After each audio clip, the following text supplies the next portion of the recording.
গল্পের শুরুতে দেখা যায় কেশরী রূপমতিকে জানিয়ে দেয় স্মৃতি ফেরানোর পথ খুঁজতে গেলে রূপমতিকে একা খুঁজলে হবে না, আর সঙ্গে তার প্রিয় মানুষকেও থাকতে হবে। আমরা তো সবাই জানি রূপমতির প্রিয়জন মানুষ বলতে দেবদত্ত একাই আছে, কিন্তু দেবদত্তের তো এখন বন্নির সঙ্গে বিয়ে হয়ে গেছে। আর রূপমতি ভালো করেই জানে যে সে যদি এতদিনে থাকতো তাহলে ওই স্মৃতিমণির উদ্ধারে রূপমতির সঙ্গে দেবদত্ত অবশ্যই থাকতো। তখন রূপমতি তারও স্মৃতি ফিরিয়ে আনতে পারত, মানে দেবদত্তের। কিন্তু এখন রূপমতিকে ওই পথের সন্ধানে একাই যেতে হবে, কারণ ওর কাছের সঙ্গী বলতে কেউ নেই। অন্যদিকে দেখা যায় অরু, অভিরাজ, কুমার সকলে তো রূপমতিকে খুঁজছে জঙ্গলের মধ্যে। অনেক খোঁজাখুঁজির পর ওরা শেষমেশ রূপমতিকে খুঁজে পায়। এরপর রূপমতি সমস্ত ঘটনাটা ওর বন্ধুদের জানায় যে ওই ফিসফিস জঙ্গলের ওই গুহার দিকে গেছিল, ওখানে গিয়ে ওই ফিসফিস শব্দের আওয়াজে ও সমস্ত কিছু ভুলে গেছিল যে ওর সঙ্গে কেউ এসেছিল কিনা। তাহলে ভাবুন তো বন্ধুরা, ফিসফিস জঙ্গলটা কতটা সাংঘাতিক।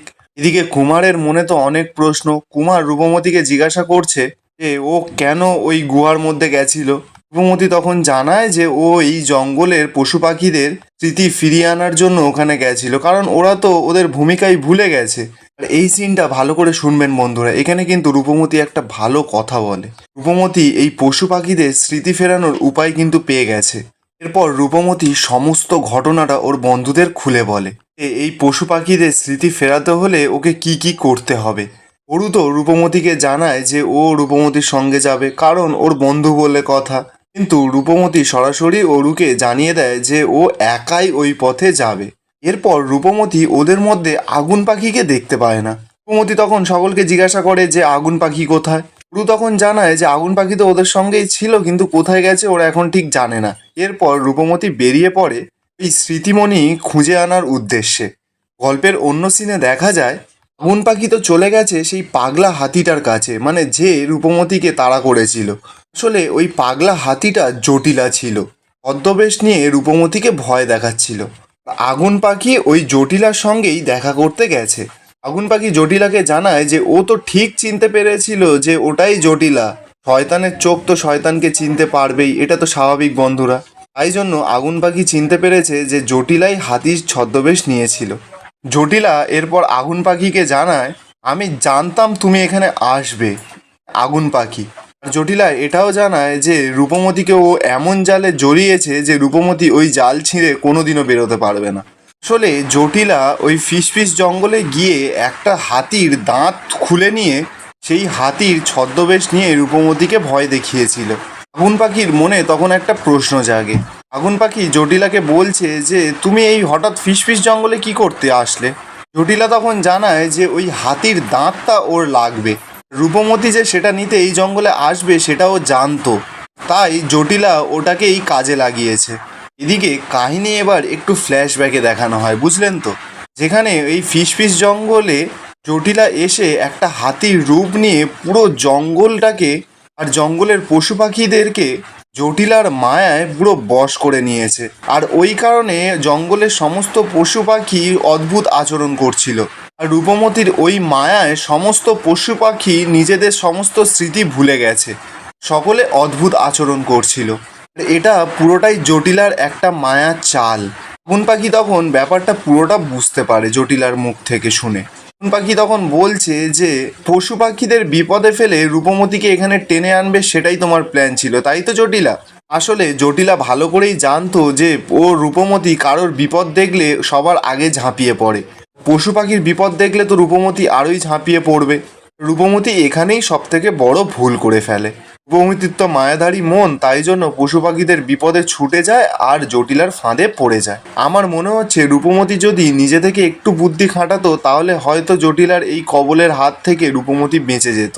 জটিলার আসল প্ল্যানটা সকলকে জানায়, মানে আগুন পাখি, পিশানকেতু সকলকে বলছে আর কি।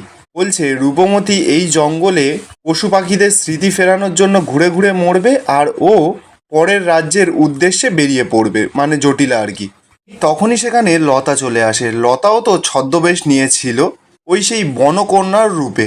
তাদের মনে আছে কিনা জানি না, ওই রূপমতিকে সেই যে মেয়েটা এসে বলেছিল যে ওর স্মৃতি, মানে ও যে এখানে পশু পাখিদের সঙ্গে বড় হয়েছে, পশু পাখিদের বিপদ, রূপমতিকে ভুল পথে চালিত করেছিল ওই মেয়েটা, সেই মেয়েটা আসলে ছিল লতা। কথা পুরোপুরি জটিলার কথায় মতন রূপমতিকে ফাঁদে ফেলেছিল। আগুন পাখির এরপর মনে একটা প্রশ্ন জাগে।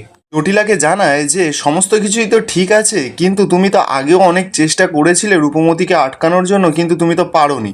এবারও যে তুমি রূপমতিকে আটকাতে পারবে তার কি কোনো গ্যারান্টি আছে? আগুন পাখির এই কথাটাই আগুন পাখিকে পুরো ফাঁসিয়ে দেয়। জটিলা আগুন পাখির কথা শুনে তো খুব রেগে গেছে।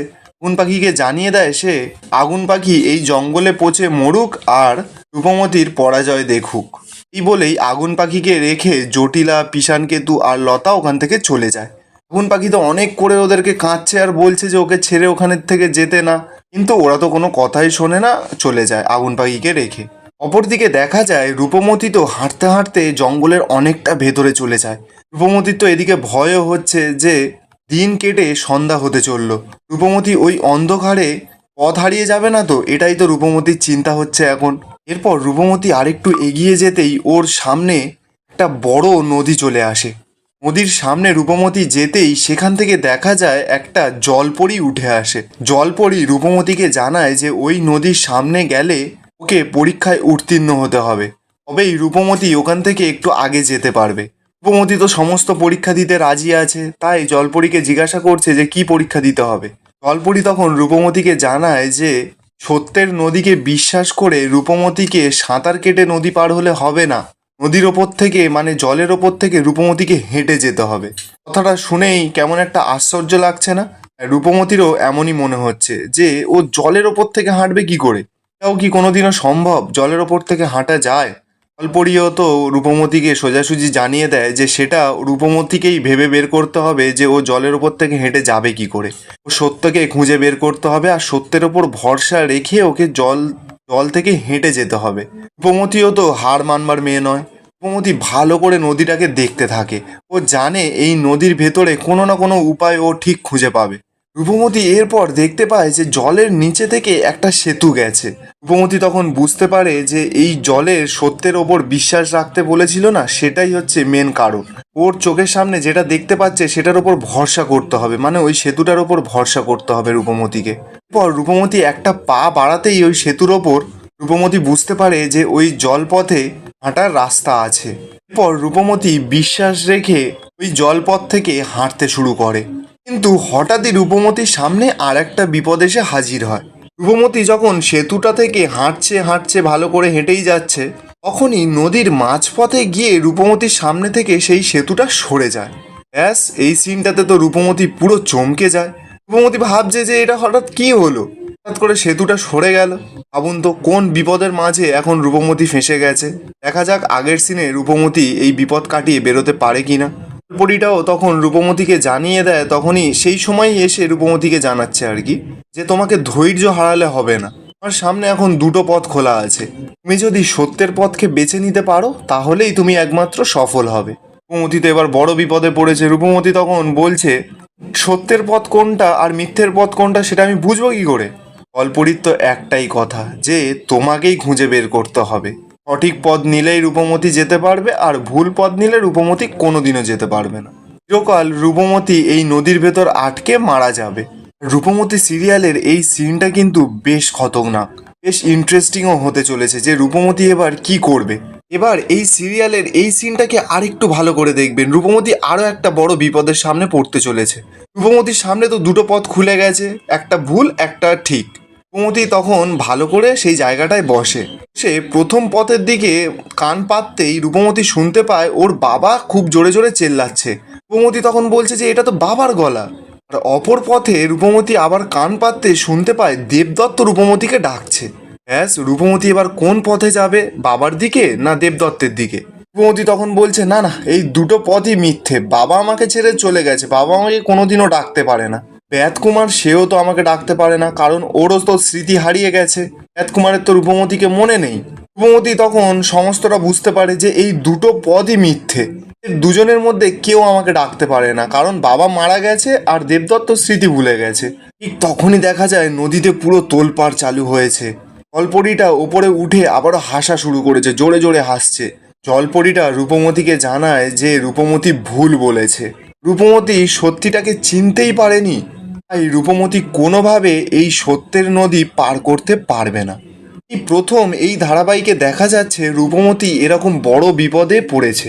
রূপমতি তো বারবার করে বলছে, না না, আমাকে এই নদীতে আটকে থাকলে হবে না, আমাকে যেতেই হবে কোনো না কোনোভাবে। জলপরি তখন রূপমতিকে বলছে যে কোন সাহসে রূপমতি এখানে কোনো মনের মানুষকে ছাড়া এই পথে এসেছে, তাই রূপমতির নাকি মৃত্যু হবে। এরপর দেখা যায় নদীর ভেতর থেকে বড় বড় সব মাংসাশী প্রাণী উঠে আসছে রূপমতিকে মেরে ফেলবার জন্য। তখনই এই ধারাবাহিকে বেশ একটা ইন্টারেস্টিং জিনিস দেখা যায়। দেখা যাচ্ছে দেবদত্ত সুখসারির পিঠে করে রূপমতিকে বাঁচাতে চলে আসে উড়ে উড়ে। রূপমতি তো দেবদত্তকে দেখে বিশ্বাসই করতে পারছে না যে দেবদত্ত ওকে বাঁচাতে এসেছে। এদিকে জলপরি তো রূপমতির পেছনই ছাড়ছে না, রূপমতিকে আবারও বলছে যে ওকে কেউ বাঁচাতে পারবে না এখন। আপনাদের কি মনে হচ্ছে বন্ধুরা, দেবদত্ত কি রূপমতিকে এই বিপদের হাত থেকে বাঁচাতে পারবে, নাকি রূপমতি ওখানেই শেষ হয়ে যাবে? কমেন্টে অবশ্যই জানাবেন। আর এখানেই আজকের এপিসোডটা শেষ হচ্ছে। দেখা হবে নতুন কোনো এপিসোডের সঙ্গে। ততক্ষণ ভালো থাকবেন, সুস্থ থাকবেন।